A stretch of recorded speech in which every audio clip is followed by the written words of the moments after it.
sorry. It's okay. I'm in. Invincible is a contradiction, not a hypocrite. Ever since the third season of Invincible dropped, everyone has been talking about it. You cannot go through the internet without seeing this man.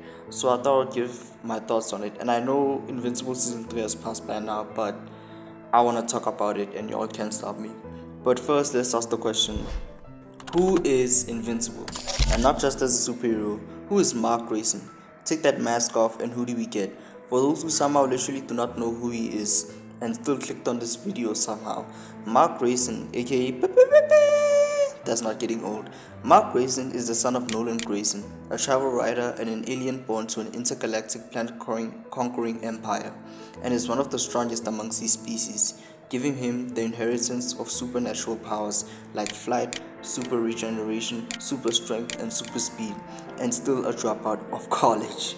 To keep a long story short, Mark wanted to become a hero, but due to his father being Space Joe Jenna Jameson, he had to go through the family business of conquering planets. But Mark disagreed and they fought, which kicked off the entire Invincible storyline. Now that we're acquainted with Mark Grayson, we know how strong he believes in his beliefs. But what are those beliefs and how strong is his dedication to them? The ideals of Invincible. Throughout the entirety of the show, Invincible has suffered a lot by the hands of his father, enemies, his people, his own people, and allies. Through the entirety of the show, he boasts three principles. Life is precious. Don't abuse power. And don't kill.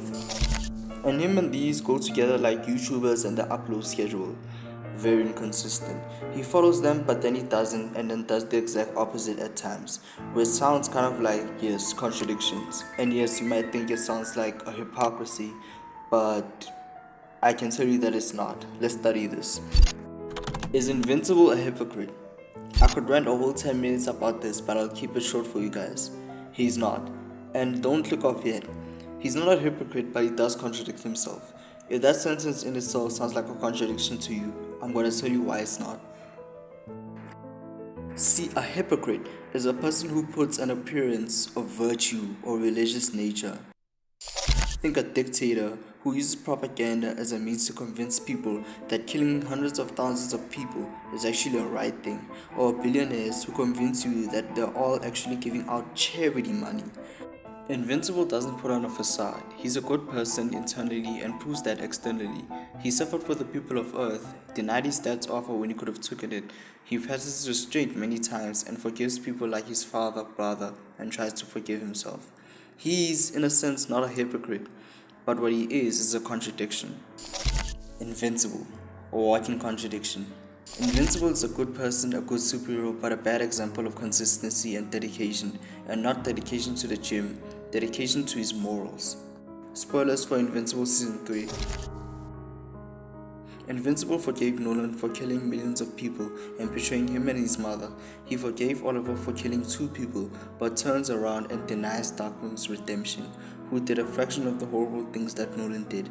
I understand if he was being compared to Oliver, who only has 2 body counts, but Omni-Man.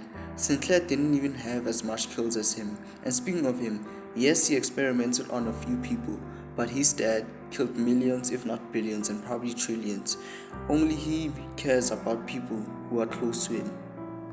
And speaking of killing people, his hands aren't clean. I won't be talking about Angstrom, I'm going to be talking about Immortal. Whether he wanted to or not, whether he will be revived or not, whether he could be revived or not, he still killed another human being. The last thing I want to talk about is the abuse of power. Whether Mark likes it or not, he does abuse his power a lot. Passive-aggressive threatening of Cecil, choking Cecil twice, breaking into armed forces on bases, and killing Angstrom. And yes, you the viewer are always going to have excuses like he was angry, he couldn't think about it at the time, and killed Angstrom. Tell that to your local cop and see what he thinks.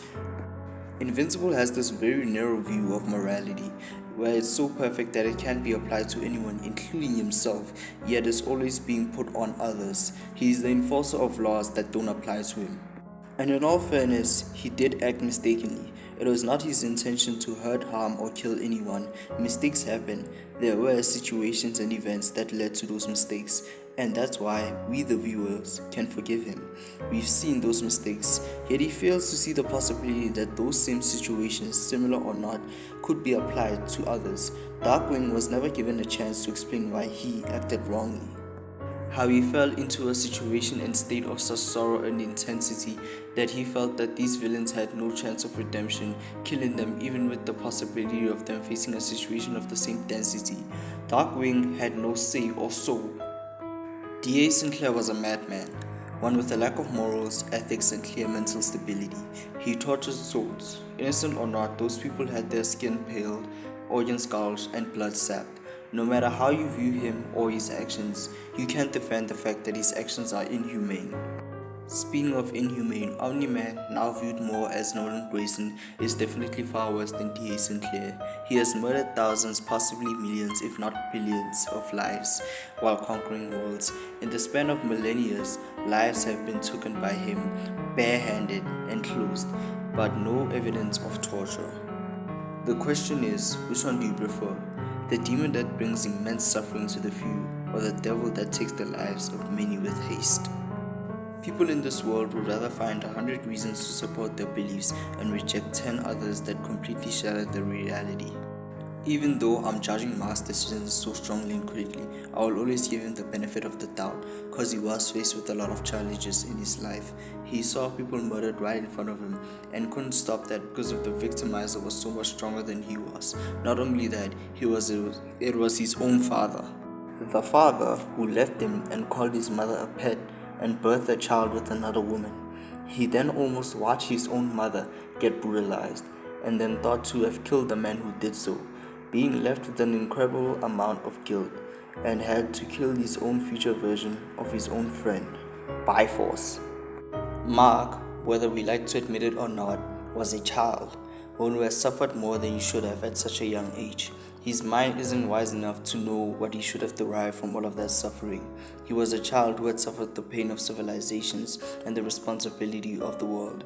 And like a child who has faced suffering, he didn't know what he should have understood. He wanted to blame anyone that was older than him, anyone and everyone. And maybe he's not a hypocrite or a contradiction. He's just invincible, a child who grew up and became a superhero. Invincible still has time to grow and change, and he will have to face a lot of challenges. But one thing that's assured is that he will get happier and better.